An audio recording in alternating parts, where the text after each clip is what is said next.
আমাদের মতো গরিব মানুষেরা আমরা কি খাবো বলেন?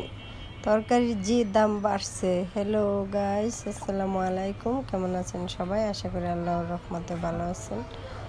আমি ডিমটা ভেজে নিয়েছি, এই যে দেখেন একটু মোটা করে। এই যে ডিমের একটু দাম কমছে, কিন্তু তরকারির যে দাম, সেই তরকারি কিভাবে খাই বলেন তো? তরকারি খাওয়া বুঝি ভুললেই যাওয়া লাগবে, যে দাম তরকারি হয়েছে। আমি এখন ডিমটারে 4টা ভাগ করে নিলাম। এখন 4টা ভাগ করে নেওয়ার পরে দেখেন আমি কি করতেছি। সময়তে বুদ্ধি করে কত কিছু করতে হয়। মেয়ে মানুষের বুদ্ধি চিকন বুদ্ধি, তাই না? আর সব সময় তো তরকারির উপরে নির্ভরশীল হওয়া যায় না। বুদ্ধি শুদ্ধি করে এটা সেটা করতে হয়। দৈনিক খাওয়া যে কত কিছু লাগে।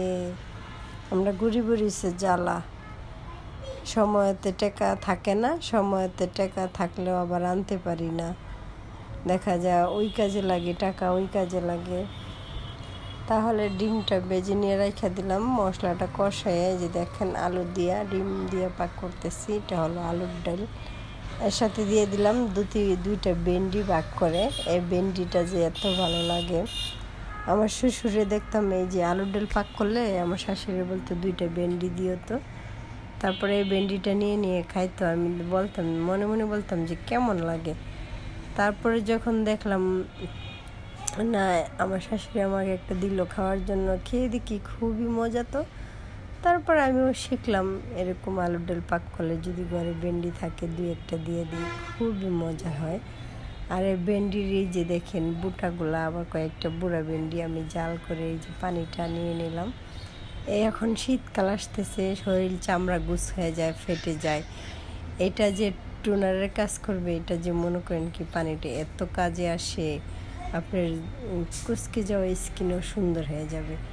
আর এই ডিএক্সএন কোম্পানির প্রোডাক্টগুলো আলহামদুলিল্লাহ অনেক ভালো।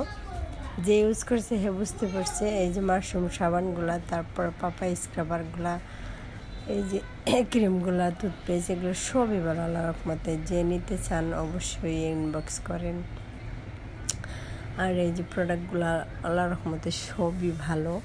ভালো জিনিস কেন ইউজ করবেন না বলেন তো? ভালো জিনিস তো সবই ইউজ করা লাগে। আর বাড়ির সামনে বিয়ে হচ্ছে, কত সুন্দর করে সাজাচ্ছে, দাওয়াত দেয় নাই, বুঝছেন? তাই এমনিতে দেখে আসলাম। আর এই যে বাচ্চারা দেখেন খেলতেছে, আমার কাছে এটা তো ভালোই লাগতেছে। ঘুরি ঘুরি পড়তেছে, অনেক সুন্দর লাগতেছে। ছোটবেলা কত খেলা খেলছি, এখন তো আর খেলতে পারি না। বাচ্চাগুলোর খেলাই এখন চাইয়া দেখি। আর নুডলস পাক করতেছি। আর আমার বিচ্ছু বাহিনীগুলো দেখেন কোথায় বসে আছে নুডলস খাওয়ার জন্য। এত যে নুডলস পাগল, খুবই নুডলসের পাগল। আর এদিকে দেখেন তরমুজ এখন নতুন, তাও এই তরমুজটা অনেক ভালো মিষ্টি হয়েছিল। আর এদিকে আমার মুখে রুচি নাই, সে রুচি চলে গেছে।